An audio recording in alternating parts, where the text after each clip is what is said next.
Урматтуу депутаттар, өзүңүздөр барыңар билесиңер. Биз кыргыз газды $1 сатканбыз.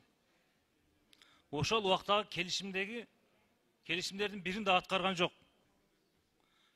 $1 берип кайра өз алып иштетишке туура келип жатат. Анткени Кыргызстанда жерлерде, айылдарда, шаарларда өзүңөр билесиңер, газдын түтүктөрүн баарын тартып беребиз деген келишимде. Ошол келишимди эч кандай аткарган жок. Кээ бир айылдарда 10 жыл, 15 жылдан бери газ жок. Өткөрүп бергенден бери жок. Жана ошондой эле газдын баасы кымбат берип атат. Биздин мына коңшу мамлекеттерге караганда 2 эсе кымбат болуп жатат. Бул эмне деген нерсе? Бизге ошондой мамиле кылса боло береби? Договор кылып алгандан договоруна турбайбы Россия?